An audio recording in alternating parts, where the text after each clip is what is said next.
Rıfat Acısu, Beşiktaş Belediyesi'nde çalışıyorum. 2022 8. ayın 10'unda işe girmiştim. 2025'in ikinci ayın 27'sinde iş hakkım son verildi. Sebebi de iş bırakma eylemi oldu. Tabii iş bırakma eylemini işçilerin taban örgütlenmesiyle alabildik. 1,5 yıldır rahmetli eski Başkan Yardımcısı Ender Başkan Ender Topçuoğlu öldüğünden beri biz 1,5 yıldır Beşiktaş Belediyesi işçi olarak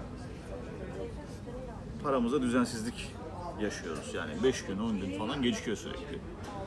En son işçiler de dedi ki bir örgütlenme yapalım WhatsApp grubu üzerinden. Şubeyi eylemeye ikna ettik ve şubede eylem kararı aldı temsilcilerle ve diğer karar mekanizmasıyla. Bu şekilde iş bırakma eylemi gerçekleşti. Şimdi sendikamızın tutumu da şöyle bir şeydi. İş bırakma kararını hafta sonu kapsayacak şekilde almadılar. İşçiler de tepki gösterdiler. Dediler ki greve 48 saat kala bile eylem yapmayın şubemiz. Neden böyle bir karar alıyor diye. Valinin aldığı olağanüstü kar durumunu bahane ederek hafta sonu bir türlü iş bırakma eylemi olmadı. Genelde hafta içine. Yani bu da şunu gösteriyor. İşverenle sendikanın bir diyaloğu olmuş. Bu diyalog sonucunda da işte çok fazla göze batmamak olmuş. Mesela işçiler iş bırakma eyleminde belediye binasının asla gönderilmiyorlar. Temizlik garajı, fen işleri garajı gibi, park bahçe garajı, fidanlık gibi yerlerde tutuluyor işçiler. Kreşteki öğretmenler, sağlık çalışanları veya işte diğerlerinin eyleme katılmasını istemediler. Ama ana gövde iş bıraktığı için de ciddi bir sorun oldu. Grev kırıcılar geldi Beyoğlu ve Şişli'den. Buna tepki gösterdik. Hem Şişli'nin şube başkanını aradık hem de Beyoğlu'ndaki arkadaşlara ulaşabilmeye çalıştık. Hem grev kırıcıları da ortadan kaldırmaya çalıştık. Zorlu bir süreç oldu bizim için. Bana belediye yetkililerinin de söylediği şey şu, bu eylemin bedeli olacaktı. Ben de eski temsilci olduğum için de beni işten attılar. İşçinin gözünü korkutmak, sendikaya şekil verebilmek. Yani bir daha iş bırakma eylemi yapmayın, disiplin kurulu olmadan, savunmanızı almadan siz sendikalı olsanız ben sizi işten atabilirim diyorlar. Ondan sonra diyorlar ki işte git dava sürecinde uğraş. Toplu iş süreçlerinde de bazı problemler yaşadı. Mesela Anadolu yakasında ne oldu? Gece yarısı imzalar atılmaya başladı. İşte Kartal'da işçiler şubenin ya da genel merkezin yaptığı imzalamaya reddedip fiili direniş yapmaya başladılar. Ne oldu? Beşiktaş'tan ve Sarıyer'den de oraları grev kırıcı gibi, ya grev kırıcılık göndermek suç değil yani dış gönderme yazısı gönderdi belediye, gidiyor oradaki insanlar. Ama grev kırıcı yollandı. Biz bunları engellemeye çalıştık temsilcilik sürecinde. Daha sonra işçi arkadaşlarla da bir platform kurup WhatsApp üzerinden tartışırken şunu diyorlardı işçi arkadaşlar. Ya CHP sol bir partidir. Sağcı bir sendika gelsin. Biz dedik ki CHP sol bir parti değildir. Ve AKP ve Hak İş'ten de evvel Cumhuriyet Halk Partisi kazandığı, AKP'den kazandığı ilçelerden biri olan Eyüp'te ilk imzayı attı Hak İş'le beraber. Yani Hak İş'le ilk AKP imza atar diye biz beklerken tabanı Cumhuriyet Halk Partisi Hak İş'le belirledi Eyüp'te. 1240 liraydı. Sonra Sodemsen'in işine geldi. Sodemsen dedi ki Cumhuriyet Halk Partisi ve Hak İş'in olduğu yerlerde yani bir skala belirledi. Aynı şeyi bir genel işte yaptı. Ne oldu? Kartal'da ilk imzaya atıldı. Gece yarısı işçilerin haberi olmadan. İşçiler direndi. Tabii direniş sonradan bastırıldı. İşte sözler verilerek bastırılmıştı. Ek protokol yapılacak falan. Onlar da yapılmadı zaten. Genel işinde torna tezgahından çıkmış gibi hepsi birbirine benzeyen sözleşmeler oldu. Hani 1400 ile 1500 arasında bir skalaya oturttu Sodemsen. Yani burada ne genel işin üyeleri, ne hak işin üyeleri, ne de Türk işin üyeleri kazanabildi. Kim kazandı? İşveren sendikası kazandı. Sıkıntı şuradaydı. Biz dedik ki yani Şişli gibi, Şişli tektir yani genel işteki ve diğer ilçe belediyelerine göre vergisiz maaşını alırlar. Biz dedik ki vergi indirimi olsun. İşçilerle bu enflasyonist durumda olmasın. TÜİ'nin rakamları gerçek değil diyor. Genel iş diyor ki biz TÜİ'nin rakamları gerçek belirlemiyoruz. Gerçek görmüyoruz. DİSK'in kendi araştırma durumu var. Onu belirliyoruz diyor. Ve Genel Başkanımız ne diyordu? Arzu Çerkezoğlu diyordu ki yılda enflasyon tek haneye inene kadar yılda 4 kere zam. Şimdi bu olmadı. 6 ayda bir zam oldu ve TÜİ'nin rakamları gerçekleşti. Toplu sözleşmelerde.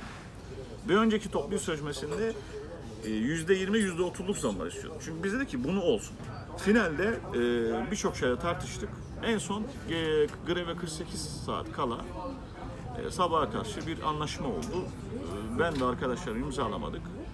İstifa eden tek temsilci de ben oldum. Yani imzalamayıp istifa eden tek temsilci bendim. Diğer arkadaşlar da imzalamadılar sadece. Daha sonra işçiler de dediler ki madem imzalamıyorsunuz can gibi istifa edin. Biz etmediler.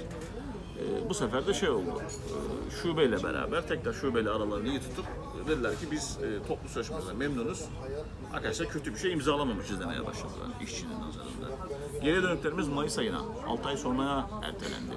Gene keza Sarıyer'de, Sarıyer'le biz aynı şubeyiz, Sarıyer'de keza ek protokoller iptal edildi. Yani kazanımlarımızın çoğu az daha gidiyordu. Hafta sonu mesaimiz de mesela hızla gidiyordu, zar zor engelleyebildik onu da. Sonra bir baktık ki hem genel iş hem de hak işte, torna tezgahı gibi şeyler var. Hem hak işteki işçi hak işten memnun değil, hem genel işteki işçi genel işten memnun değil. Ben Sarıyer'den, Kartal'dan, Ataşehir'den, Eyüp'ten ve Beyoğlu'ndaki bazı arkadaşlarla bir İstanbul emekçisi adında, İstanbul Belediye Emekçileri'ne bir platform kurduk WhatsApp üzerinden. Dedik ki biz yeni bir örgütlenme yapalım. Bu sefer de %2'lik barajına takıldık. Yani Türkiye genelinde yeni bir sendika kurulduğu takdirde, ki başka sendikalar da var konfederasyonlardan bağımsız, ama %2'lik barajına takıldığı için toplu sözleşmesinin hakkını alamıyorlar. Bu da ciddi bir örgütlenme yapısı da olmadı. O zaman dedik ki ne yapacağız? Bulunduğumuz sendikalarda örgütleneceğiz, güçleneceğiz ve işçinin hakkını savunmaya devam edeceğiz. Taban örgütlenmesi yapacağız. Örnek vereyim, kendi ilçemde, yani kendi çalıştığım ilçede Beşiktaş'ta WhatsApp grubu üzerinden işçi arkadaşlar kendi çalışma arkadaşlarını ekledi. Farklı birimlerdeki insanla tanışma fırsatı buldu. Tartışmalar oldu. Bu şekilde bir örgütlenme yaptık.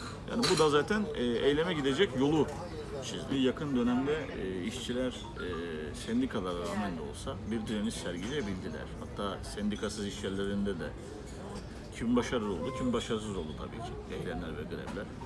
Ama işçiler artık şunu diyor, biz eğer şubelerimizden, sendikalarımızdan, konfederasyonlardan memnun değilsek işçi artık homurdanmaya başlıyor. Şimdi önce sendikacı olmaya başlayınca önce sizi parti aidiyetleriyle, feodal bağlarla falan önce bir kafa kola alıyorlar.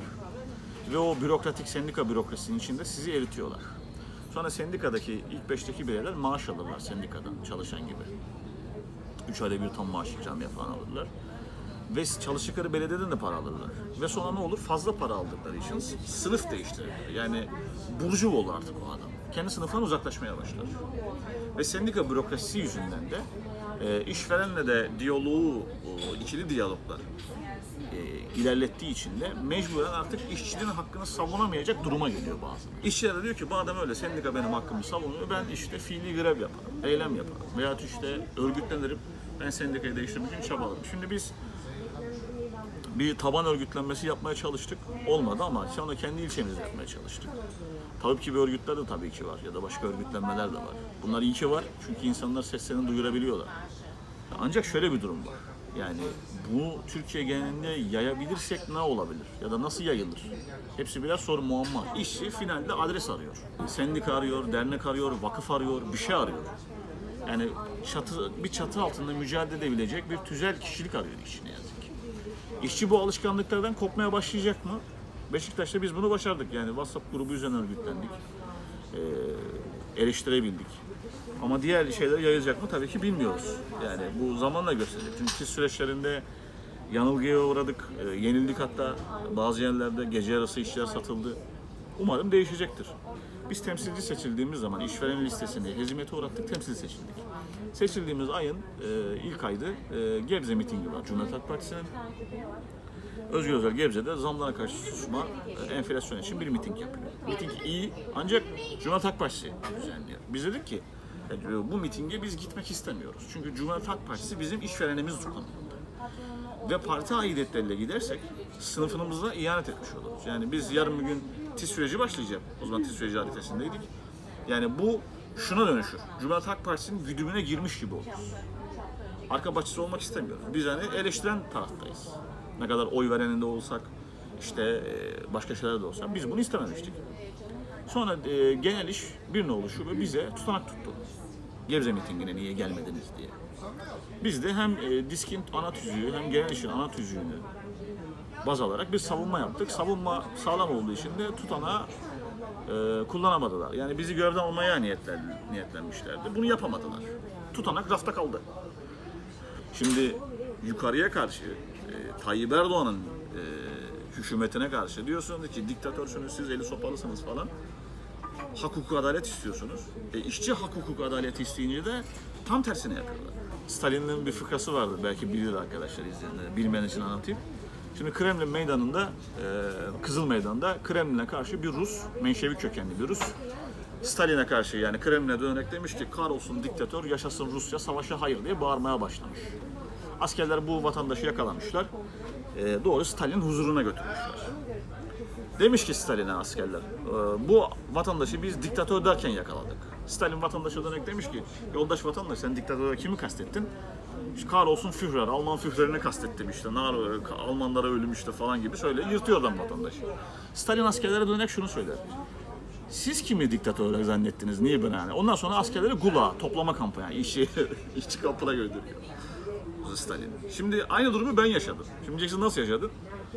Ben hakkımı almak için gittim, dedim beni niye işten attınız? Başkanımızla konuşuyorum, diyor ki bir ses kaydın var, grupta atmışsın. Ne diyorum ses kaydı? Açtı dinletiyor ses kaydını.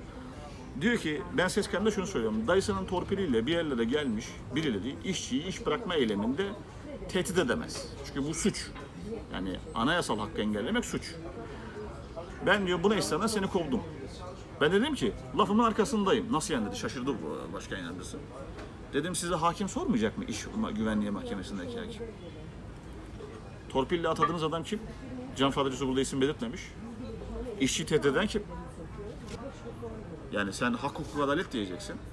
Halkın partisi olduğunu iddia edeceksin. Tamam kardeşim, biz de halktayız. Sana oy verdik, senin için çalıştık, başka şeyler yaptık. Sen niye bize mezalimlik yapıyorsun? Ya bir de ben babamın cenazesinden geldim, ertesi gün kovuldum. Olayı da anlayamadım yani. Neymiş? Sendikanın iş bırakma kararına uyduğum için. Yani sendikal hakkı kullanma